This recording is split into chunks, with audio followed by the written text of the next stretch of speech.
So, if you look at any of our videos in Stopping Socialism TV, you'll inevitably find some comments from socialists that accuse us of not knowing what socialism is. So, we need to have this video, What is Socialism? But before we get into that, I have to say that we're trying to spread the word about the truth about socialism, but Google and YouTube, they're not doing us any favors. So we need your help to get this content out there, to get this word out there. You need to like this video, you need to share it, and most importantly, you need to subscribe to this channel so that our content will show up more often in your suggested video feeds. But enough of that. What is socialism, Justin? Apparently we don't know. So let's enlighten some people here.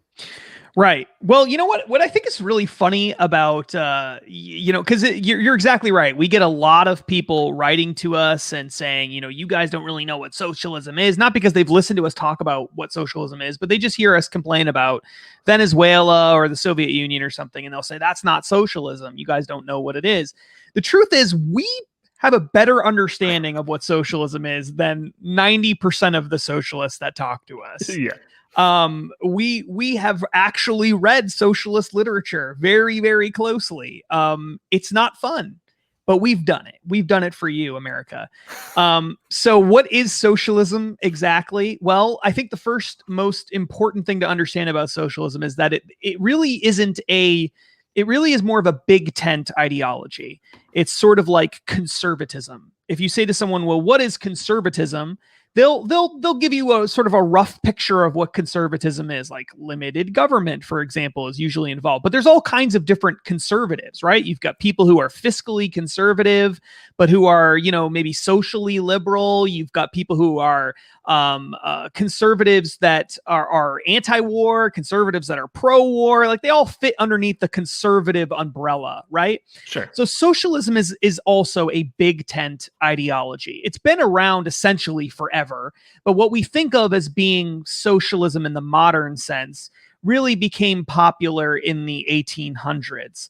And Karl Marx was a big part of making socialism popular. But his version of socialism is a very specific kind of socialism. It's a form of socialism that he called communism. And essentially what communism is an ideology that believes that all property in society should be collectively owned and managed. Okay, everything essentially should be collectively owned and managed. There might be a tiny little bit of private property ownership, but for the most part, everything is collectively owned and managed. To some degree, all of socialism has collective ownership and management of property. That is the foundational idea behind every socialist system, every shade of socialism. It's all about collective ownership and management of property. It's all just depends on how much of it you want to have. In the case of Karl Marx, his version of it, Marxist socialism or communism, that has, as I said, everything is collectively owned and managed effectively. And then from there up to that point, you have a whole wide variety of views of how much collective ownership and management of property you should have. But that's essentially what socialism is. It's simply at its most basic form, collective ownership and management of property. Yeah, well, so this is a thing, I talked about the comments in our videos, and there's always like a couple of things that come up. One is people trying to defend socialism by bringing up like the Nordic countries, right? Oh, Sweden, socialists, they're doing fine. And then on the other hand, when we talk about Venezuela, they say that's not real socialism. So it's just like, where is it? Where's the truth here? Are they both not socialism? Are they both socialism? Unwind that one for me. Right. So the one of the problems we have here is that socialism it's more of I think it's easier to think of socialism by industry rather than think of it as an economy.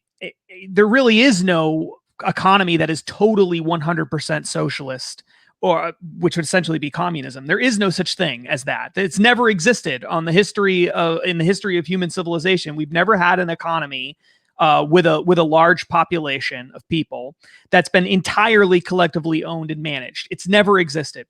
So communism has never actually happened, and communists would actually be the first people to say it's never happened. They use that as their defense, in fact, when people allege them of all sorts of horrible things. So where things get complicated is once you back away from communism, you say, well, we don't have communism, but we have something less than communism, but we still have some private ownership of property.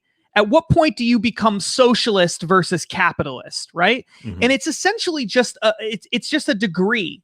It's just a degree to which you have collective ownership and management of property in a society. That's how you. So at some point in time, you cross over to being more collectively controlled, the economy more collectively controlled and managed. And in some cases, I mean, historically, it's usually that means that the property is actually owned, but it doesn't necessarily have to be owned. It could just be managed collectively. But at some point, you cross over to a point where most of the economy is collectively owned and or managed. And I think at that point in time, you have a socialist economy versus every point before that, where you might have some socialized industries. Like, for instance, you might have socialized roads. Every society on the planet has socialized roads, right? Collectively owned roads.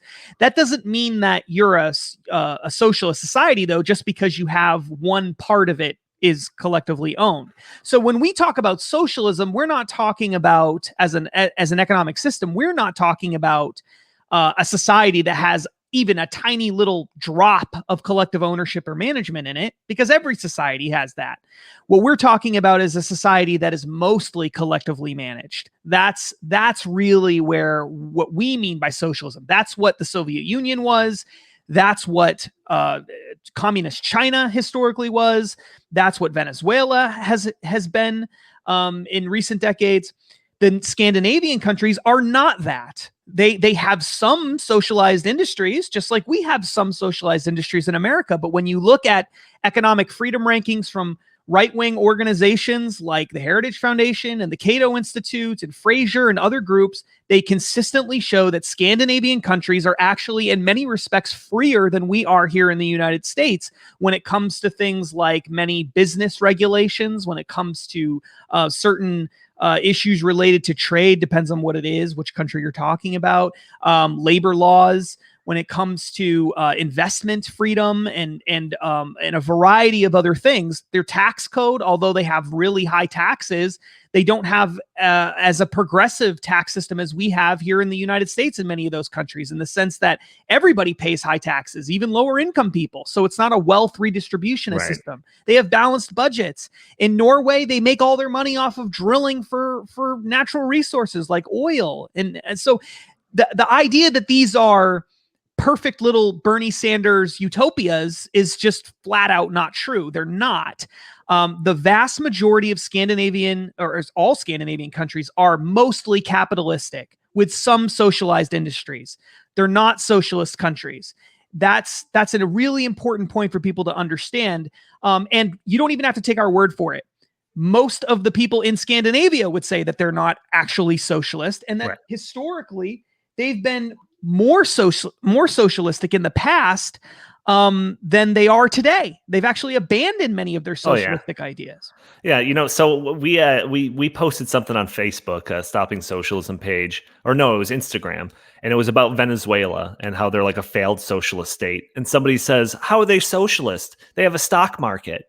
And I responded, well, when like virtually every industry is nationalized and controlled and operated by the government, that's a telltale sign of socialism. And I went to the Heritage Foundation ranking for the economic freedom. And out of the 180 countries that are ranked for like economic freedom, guess where Venezuela ended up? Out of 180 countries.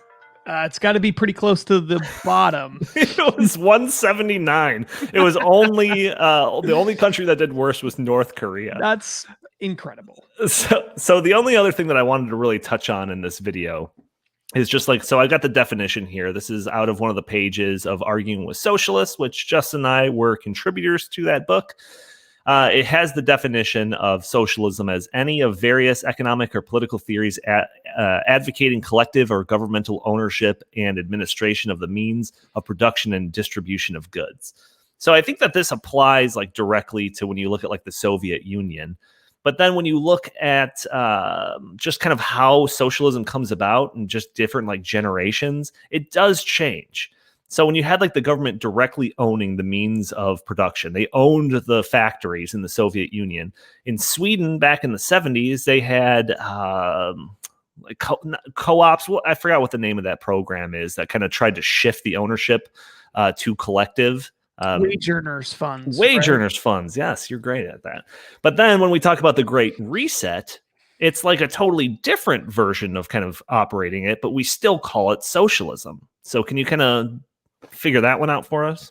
Right. Well, historically, because of the way that economic systems have worked, especially prior to the world switching to a fiat monetary system where the money is essentially not backed by gold or anything tangible. It's valuable because the government says it's valuable, and they print as much money of it as much money as they want, relative with balancing the value of that currency. They don't want to print too much of it or whatever. But once the world started switching to that kind of a currency, which really became very popular in the 1900s, everything changed. It used to be that in order to have a socialist economy, you had to have collective ownership of property. That was the only way to control it, was to actually physically own it. But more modern forms of socialism are starting to arise now, where you can control property without having to own it by simply printing lots of money. Because you're the government, you control the money, print lots of money, and then funnel the money into the parts of the economy that you want, and tax the parts of the economy that you don't like, and thereby destroy the industries that you don't like, and create whole new industries, or sustain industries that you do like. And by doing this, by tying all sorts of strings to money, you're able to control the economy collectively through the government without actually having to own anybody's property. And you can do it through taxes and regulations, which has always been the case, but you can also do it using taxes, regulations, but also printing money and providing people with subsidies and other resources. Yeah, it's for all the people that are out there that are wanting to comment like you don't know what socialism is. Yeah, I think we do. I think we got a pretty good grasp on what socialism is. So you could save your comment and for another day. But Justin, is there any other last bits of information you want to get into a video like this? No, I don't think so. I mean, we have lots of information on stoppingsocialism.com. For those of you who are interested in learning more, there's an article called "What is Socialism?" There's a whole bunch of other articles about democratic socialism and communism and all kinds of things like that. So if you're interested in learning more, go to stoppingsocialism.com and you'll find everything you could ever possibly want to learn about it. Also, Arguing with Socialists by Glenn Beck, which is where some of this video footage is coming from. Donnie and I both worked on that book. Glenn is fantastic. It is really, in many ways, we poured our hearts and souls into that book, and all of this stuff and much, much more covered in Arguing with Socialists. So check that out as well. Yeah, absolutely. If you want to follow our content, you can find us on pretty much all of social media. We're on Socialist Twitter. We have a Parler account, Instagram, I already mentioned, Facebook, Stopping Socialism. We have a Stopping Socialism TV page on Facebook, as well as a Stopping Socialism TV channel on YouTube. So make sure you hit that subscribe button, as I asked before. Justin, where can the people find you? At Justin T. Haskins on Facebook and Twitter. Thank you all for joining us.